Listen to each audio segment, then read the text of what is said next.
What is up, guys? It is night 3 without power. Your boy's room looking like he's about to conduct a seance in here. But in case you're wondering why all of my videos are going to be posted super late at night this week, it's because I gotta go find some place with Wi-Fi, do all the stuff to create the video that I need Wi-Fi for, um, come home, do the voiceovers, do all the editing, and then go back to find a place with generous Wi-Fi while I wait for the video to render and upload it to YouTube. So until this whole power issue gets fixed, and it definitely doesn't seem like it's a quick fix because this is day 3 of this mess. Um, yeah, all these videos are gonna come out super late, so I apologize for that, but I'm definitely trying to still get out content to you guys, and thanks for hanging with me. Let's get into the video. Alright, so let's get into the hero build for the new weapon refines for the heroes. We're going to split this out just so the videos don't become too long. So for the first video, I'm just going to be doing Oscar and Elincia's weapon refines. Then we'll get to Kaguro and Saizo in the next video. And for these builds, I'm going to do a build for Oscar and Elincia and then one support hero for each and how they would interact. Especially for Oscar here, because Oscar's refine gives him a lot of benefit out of it, and is also great to help buff up another unit. Unless it's only if it's cavalry and infantry, since that's what the Loyal Great Lance is confined to. It confines the buffs to infantry and cavalry units. Alright, so let's take a look at the build here. Loyal Great Lance, reposition, bonfire, Swift Sparrow, attack defense link, good cavalry, quick impulse. Loyal Great Lance, obviously this is what the whole video is based around, is the weapon refine. So obviously we're going to give him the weapon refine Great Lance. We're going to give him reposition to kind of play off the attack defense link. And if you guys didn't know, attack defense link, I'm a huge fan of link skills. I think they're super underutilized. I have attack res link on my Tharja, and I just swap her into, which is inherited from Titania, Valentine's Titania, and I typically just swap her into a foe's range, and she can tank pretty much everything. It's crazy how good these skills are and how easy it is to activate these skills. So reposition is there to mesh well with attack defense link. And attack defense link is actually pretty easy to get since it's on Mordecai, who comes as a 4-star unit. So really it's not a terribly hard skill to get your hands upon. So that's why I like to include it in this build. Also Goad Cavalry, because you're probably going to be running him, especially with his weapon, you're going to be running him with other cavalry units. Swift Sparrow, just because it really kind of plays upon the buffs given from Loyal Great Lance, because Loyal Great Lance gives him, if he's within 2 spaces of an infantry or a cavalry unit, he will get +3 attack and +3 speed. So with Swift Sparrow, it's going to bring up the +7 attack and +7 speed of in combat buffs, and that's only going to get a lot bigger here. So also we have quick impulse, so with bonfire days, basically taking it from a 3 cooldown to a 2 cooldown. So when he gets that speed, which is 34 at neutral, +3 from Loyal Great Lance, +4 here, that's already at 41. He'll probably be getting more buffs if you're running Gold Cavalry or something else like that on another unit, which we'll get into here shortly. He can get a lot more in combat buffs, but you'll almost certainly be doubling. Oscar is a very good Gen 1 unit. So he would initiate, reducing cooldown to 1. He would get retaliated against, reducing cooldown to 0, and then he'd be able to attack with bonfire on his second follow-up attack. And because he has no slouch when it comes to attack, and even if we have a plus defense Oscar as we do here, that would be 15 points of extra damage. He would most certainly be taking any unit that he came up against. So in order to explain my thought process behind this build and why this build exactly, we have to go look at our second unit. So I know I've used her before, but this is Thunderhead Olin. So I'm only using these these stat lines because this is the stat line I have for my Olwen. So as you can see, she has Thunderhead. She also has Reposition. She also has Reposition and a Link skill right here. Again, crucial for how we're going to be setting up these two units to work with each other. Blazing Wind is what she comes with. It's a great C skill, no sense in changing it. She comes with Swift Sparrow as well. She has a great attack speed stat, so there really is no sense changing Swift Sparrow either. And then we have Chill Attack, just to round it out. Again, this is not crucial to this build, but it's a very effective special skill that you want to throw on your team. It really boosts the overall bulk of your team, taking away 7 attack from the highest attack on the opposing team. So obviously you'll take the S skill and change it based on your needs. You could throw distant defense on her if you wanted to, since she is a ranged unit.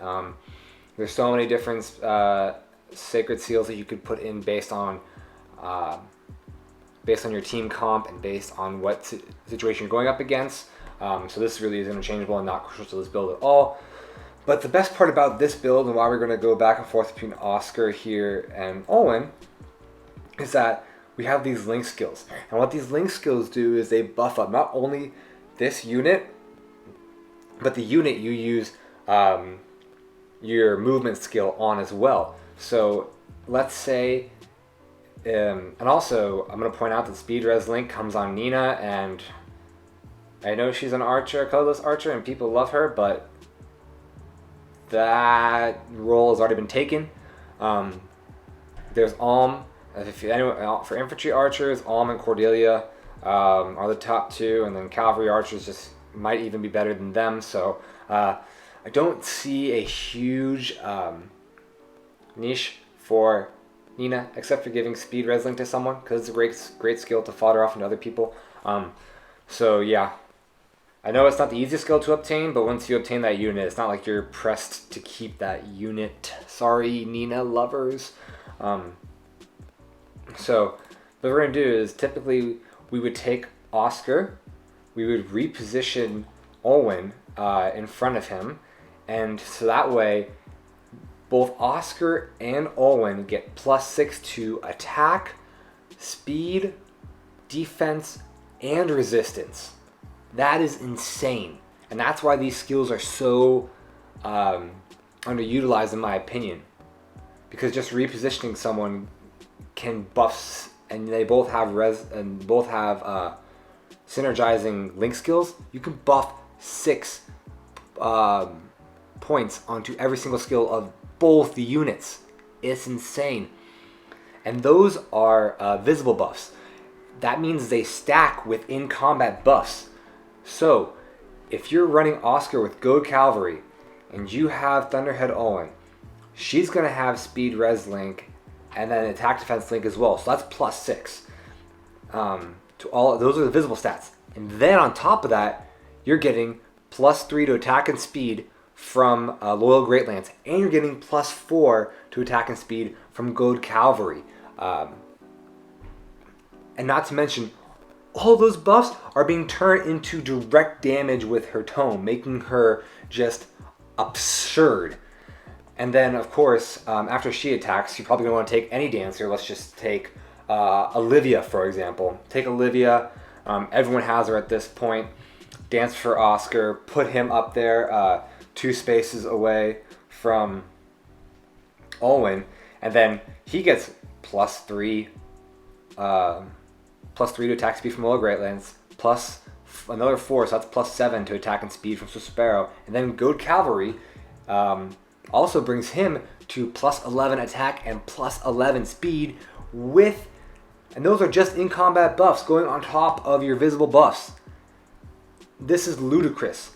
Also, we're going to go, because Loyal Great Lance allows for units to be 2 spaces away from each other and still inherit those buffs. That's why we're going with Goad Cavalry. I know Hone and Fortify are good skills and they're even higher, but they don't stack with Attack Defense Link, and with Aversas and Sudden Panic running around, you kind of want to keep some space between units. So again, having these skills that work 2 spaces apart is so good. And in case you're wondering how exactly you would facilitate this reposition, we're going to switch over to a quick demo that I'm going to run on my game so you can see exactly how you would run this. Alright guys, welcome to my game. Here is going to be the example of what I was just talking about with Oscar and Thunderhead Omen. So let's go into battle. Let's just get into a map here. Main story. Doesn't really even matter what difficulty is because I don't even have the units build. So let's go into here. This one looks fine. Alright guys, I need you to bear with me. I am not a whale here. I cannot stress that as much as possible. I am not a whale, so I don't have these units built. Do not have Thunderhead Owen with Speed Reslink. I don't even have a Nina. Never pulled her. Completely foreign unit to me. Haven't even given her Goad Cavalry in her seat. No reposition there. Oscar is a 4-star level 3, so we're just gonna have to, use our imaginations. Put that galaxy brain to work and just pretend what I'm saying is actually happening. Alright, so now you set up for the first turn. So, alright, since we're going to take our completely built Oscar and reposition Owen up here. We're pretending. Oh my god, Owen's up here now. She was repositioned. She got all the buffs. Speed, Res Link, Attack, Defense Link, buffs everywhere. Yay, she's here now. Alright, now that she's here and has all the buffs, we're going to keep her within 2 spaces of Oscar, who's fully built up. Imagination, remember. And just completely blow out Lind. And then we're going to take Olivia, and like I mentioned earlier, any dancer will do. She's also 4-star, go figure. And have him just attack whatever close unit, so he's also within 2 spaces of Thunderhead Owen, and he gets the buffs as well. We're pretending. So, yep. Within 2 spaces, boom. Take care of it. He's already built, we don't need to level up. Pretend this doesn't happen. Back to the video. Alright guys, now on to the second hero for this video. We have Elincia with her Amiti refined. That is pronounced Amiti, not Umtiti like Samuel Umtiti, center back for Barcelona, or not like a pair of... Actually, never mind. Disregard that. Moving forward. So basically, it's not as different as the Loyal Great Lance. It's just taking the normal Amiti sword with its Brave effect and adding Swift Sparrow onto it. And once again, these are the only reason I have these boons and banes is because that's the current Elincia I have pulled.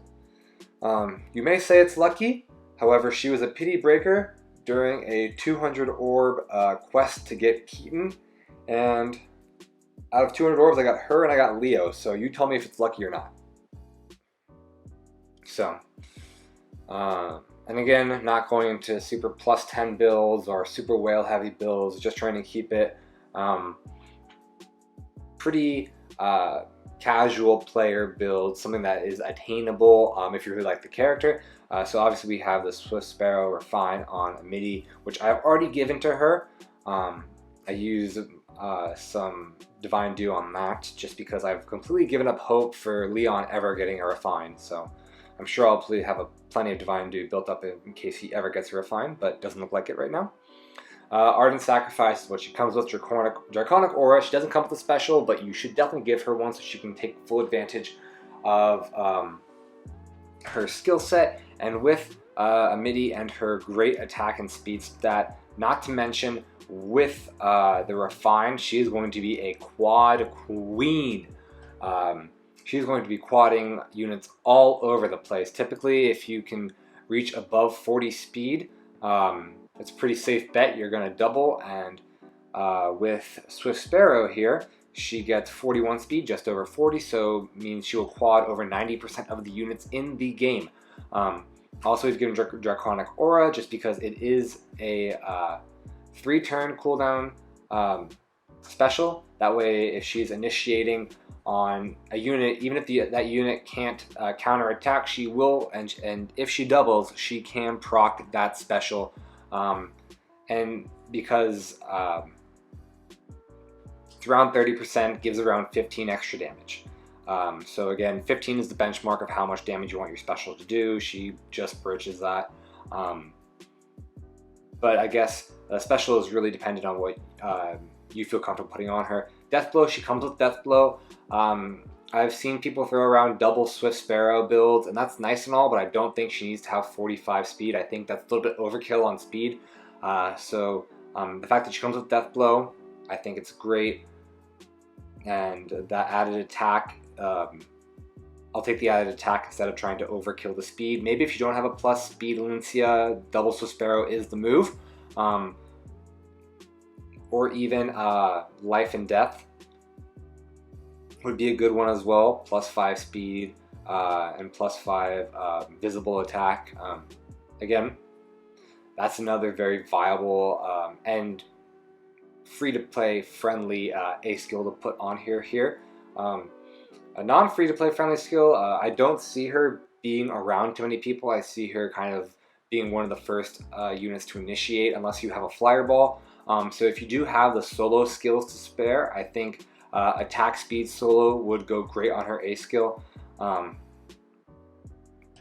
I think personally, because she has the Brave effect and because it's not like a normal Brave weapon, and it will double even on counterattacks, I think Vantage is good here because if she attacks and gets below that Vantage, that 75% HP threshold,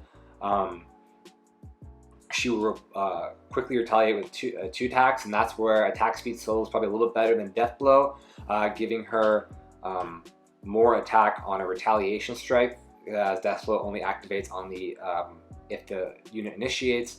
But regardless, Defense Smoke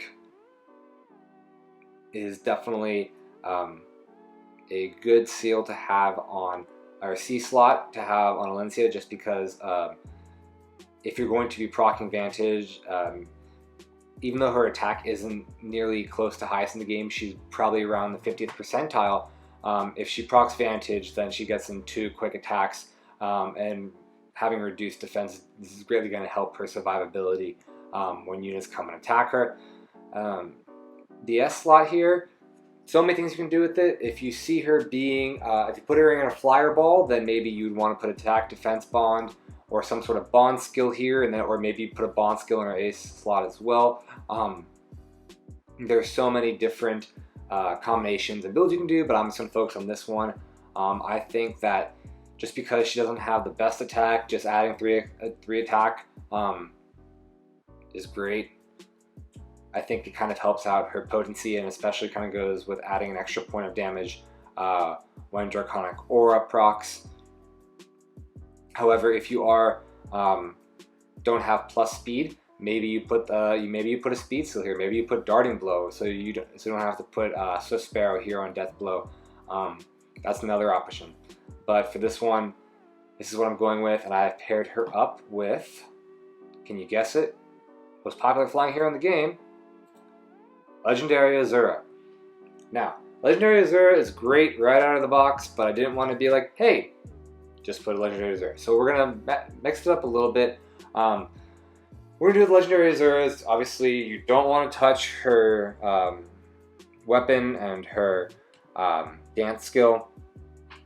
Right now, I don't really view Azura as an offensive powerhouse. I don't want her getting into fights. So some of these things here are just for survivability sakes. So Miracle, just in case someone does try to target her. Eye Out Shield, to protect against, to neutralize her vulnerabilities as a flyer. And then obviously if she's going to be a support unit, which we are doing in this sense, Chill Attack is one of the best support skills, really nerfing enemy units. And because Elincia's defense and resistance isn't great, it definitely helps Elincia's survivability. But what I want to focus right here is synergy of Prayer Wheel, Grey Waves, Deluge Dance, and Flyer Guidance. I put Flyer Guidance, before I go into this, like I said, Flyer Formation and Attack Tactic are great, again, synergizing with Grey Waves and Prayer Wheel. You can jump, you can move Azura next to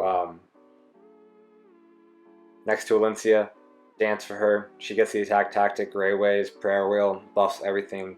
I get it, but this is obviously a build based around Elincia, and to make sure Elincia gets the most out of this, I wanted to kind of put on Flyer Guidance instead of Flyer Formation, because Flyer Guidance is more directed towards the other units. So it's allowing Elincia's movement to be heightened by one extra tile in this case.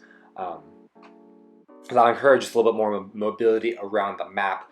And then we see Deluge Dance. And I only put Deluge Dance on here not because Elincia needs speed and defense, but because Deluge Dance mixed with Prayer Wheel is going to give those buffs to all stats. And Deluge Dance is by far, since this is the one on Sylvia, and the only 4-star that I believe that comes with a dancing skill,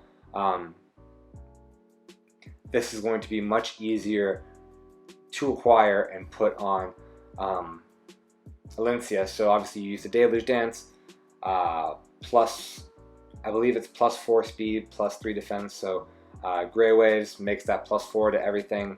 And that's only because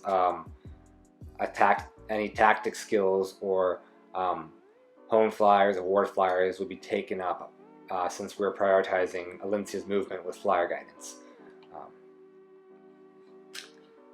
So yeah, again, different take on Legendary Azura to make her a buff bot in a different way, and definitely a great supporting unit to Elincia.